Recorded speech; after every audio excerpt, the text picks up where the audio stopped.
Okay, guys, good morning. Welcome back to my YouTube channel. Again, this is your host, Santos Capillion Jr., always wishing you a good day. Guys, today what I'm going to do is to continue my series of video tutorial for BMS PLC programming. Okay, guys, as I said, I am also very new to PLC programming. Okay, so especially this ladder program. So please bear with me. Okay, now guys, what I'm going to do is to write a simple program for a simple motor control. Okay, so let me show you my hardware. Okay, so I have a hardware here. Right, this is my hardware. Okay, now what I want to do, actually I wired this already for manual control. So this is my selector switch. Let's say if it is in hand. Now, right now it is in hand position. Okay, so you can operate it manually. Now, what I'm going to do is when I put it in automatic, the opposite direction here, when I put the selector switch to the opposite direction. Now, I want my PLC to be the one to control this simple motor control. When I say control, my PLC will be the one to start my motor. Okay, my PLC will be the one to energize this uh, magnetic contactor. Okay, then my PLC will be the one to drive all this control panel indication. Okay, so that is the intention of my ladder diagram program. So let me go back to my CX programmer. Okay, now guys, I already created the simple program. Okay, so and also it is also transferred to my PLC. Now this laptop or this CX programmer is already online. Okay, now actually my PLC or I'm working offline. Okay, but I can uh, make it online. Okay, so anyway, let me just walk you through first with my program, my PL. Okay, now here actually I have used here several symbols. Okay, now first the first symbol that I use is this one. Okay, so that is this is my this one represent my selector switch in auto position. Okay, so when this contact will be closed, then I can start. Okay, so this is my SS auto, this is my push button start, push button stop. This will be my overload auxiliary contact, the normally closed contact there. Then this will be my magnetic contactor coil. Okay, so these are my coils. Okay, now I already put also some comments there, so it will be understandable. Okay, now this one, this MC01 auxiliary contact, this is the latching contact. Okay, because this is a momentary push button switches. When you let's say you put it in auto, then you push the push button switch, then this line will be uh, closed. Okay, then it will activate the relay or the magnetic contactor. Okay, then when magnetic contactor is energized, then this auxiliary contact normally open will be closed. Then when you release your start push button, then the flow of current is this way. So it just like it will serve like a bypass here. Okay, now I'm using also the same symbol here to activate my power on indication lamp. Then likewise, when my motor control is energized, this contact is closed, then it will drive also my coil for power or run indication of the fan. Okay, because my motor, there is a small fan there. Okay, then all again, I'm using another contact here, OL, auxiliary contact 2. This is normally open contact of my overload relay wherein it will drive my indication trip if there is a trip. Okay, now guys, what is important here is you will be the one to specify. Okay, so let me, so the details. Okay, so the name or the identifier for that symbol is SS auto, then the address is 0.00. Now maybe someone will ask why it is starts with 0, because in my PLC the input channel there, it the, the labeling there is 0. So you will start with 0.00. Now 00, this one denotes the first input terminal for my input channel. Okay, so that will be 00. Then I guess there are 12 input channel there for all contacts. Okay. Okay, I don't think it can be used for universal input. So I'm just using here binary input. Okay, so the you can put also comments. Okay, then the what is important here is the address and the name.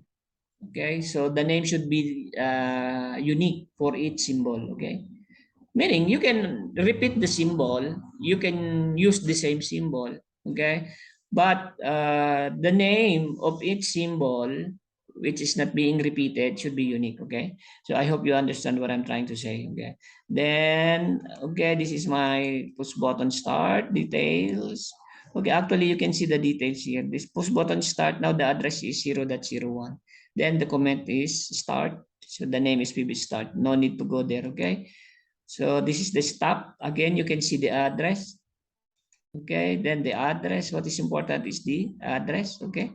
So this one, for the coil or the output channel, it will start with 100. That's 00. Meaning 100, that is the labeling of my output channel. Output channel 100. That 00 means 00 is the first output terminal of my PLC. Okay. Because I guess there are around, let me check my PLC for you. There will be 8 output channel there. Okay. So the this one okay, that will be the output number 02. This one is output number 01, 00. So 01, output channel 01, output channel 02, and output channel 03. Okay. So this is a very simple uh, ladder diagram program. Actually, if you are going to do the manual control, you have to design also your manual control diagram, wherein it is it's almost the same approach with this ladder diagram program. Okay, so uh, when you are going to draw your manual control diagram, it will looks like the same with your ladder diagram program or ladder program. Okay, so again guys, what is important here, you should be able to transfer this program, ladder program, to your PLC. So how are you going to do that one? You can come here, then partial transfer. Okay, actually it is already transferred to my PLC. Anyway, you have seen my, if you are following my tutorial, you will see how you will transfer it. Okay, now I am offline, so you can go here, then work online. Okay, now make sure about to connect to the PLC. Do you wish to continue? Then Omron. So this is my PLC, then this is the correct IP address. Okay, now let's say no, actually here no. Okay, so actually here you can edit this one, work online. Okay, no, that you can edit this one. Okay, here. So when you double click your PLC, the what is important is your device name. Okay, so I'm using the PLC name Omron. Then the device type, you need to specify correctly what is the device type. Now my device type is CP1L-E. Okay, then this is the important one. You need to specify the network type. So this PLC will be using the Ethernet FINS/TCP. Okay. Now the settings. This is where you are going to specify the IP address. Okay. If you are using the Ethernet hub connection. Now, as I said, you can also use the Ethernet direct connection. Ethernet direct connection is for two IP devices. You can connect to each other using one patch cable. Okay. But if you have several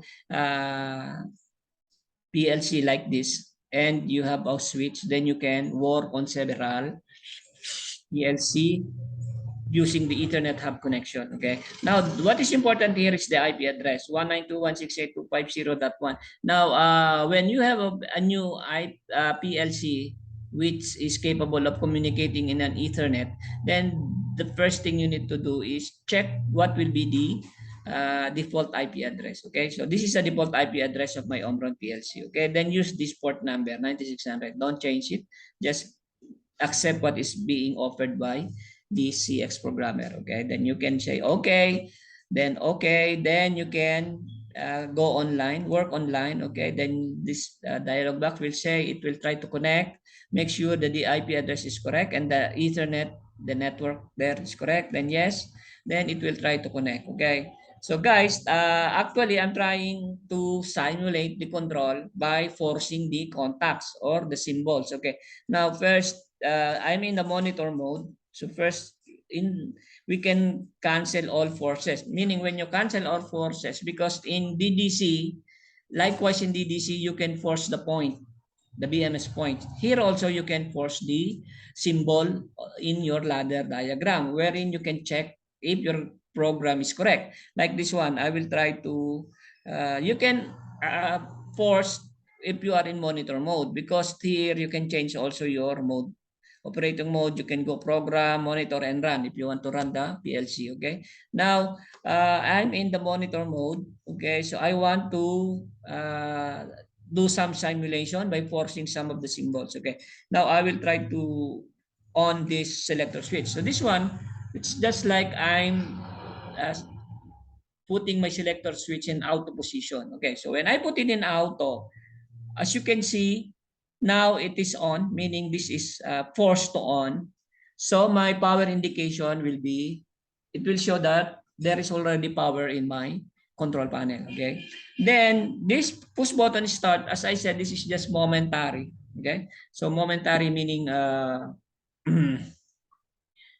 you push it, then the contact will be closed. When you release it, the contact will return back to open position. Okay, so that's why you need a auxiliary contact here that you can get from the magnetic contactor, so that when you release the push button, you depress it, then the flow of current will bypass it. Now this one serves as a bypass, this latching contact. Okay, so the flow of voltage will be from this side. Okay, so down like this. Okay.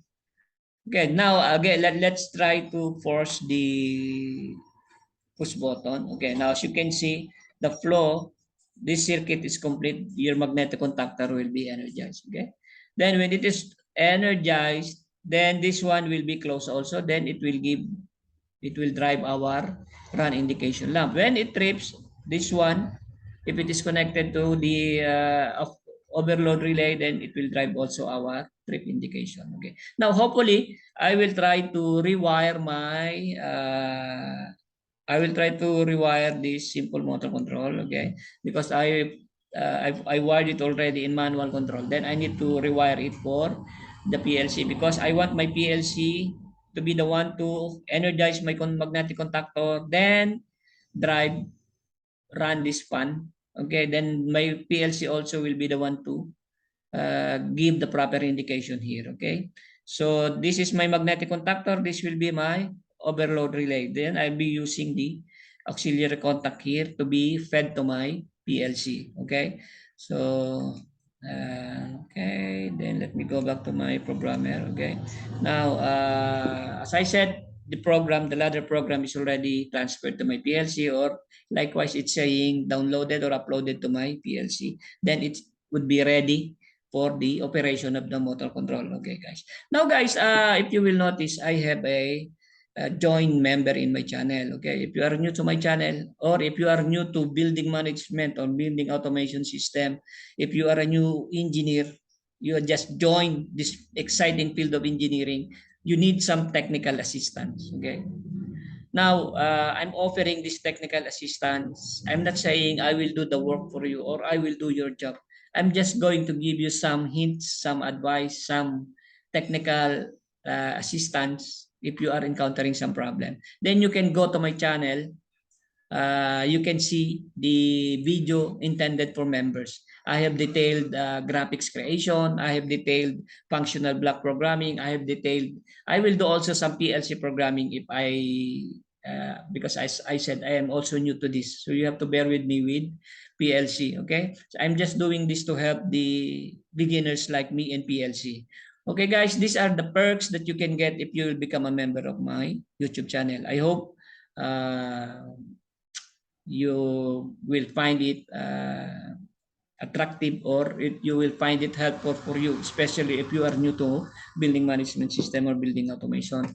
Okay, guys, if you are new to my channel, you can also help me by promoting my channel by subscribing. You can like, share, and comment. Of course, as I said, I'm not claiming any expertise. I'm just here to help beginners and new engineers who are wishing to join MEP company. Of course, if you want to join also MEP company, you can also join my channel or you can visit my channel. See what are in store for you if you are going to join an MEP company, mechanical, electrical, and plumbing company. If it is a big project, BMS will always be there. PLC will be always be there. DDC will always be there if it's a big project. And nowadays, we are implementing green building, so BMS will be always there. Power conservation will be always there, and it's part the first and foremost uh, why we are putting BMS is to conserve power. Okay, so maybe I will be able to explain it to you, or you will get the idea if you will be joining my channel or if you are going to visit my channel. Once again, thank you for joining me. This is your host Santos Capilan Jr. Always wishing you a good day. And before I will end, let's all be safe. God bless us all, and bye for now.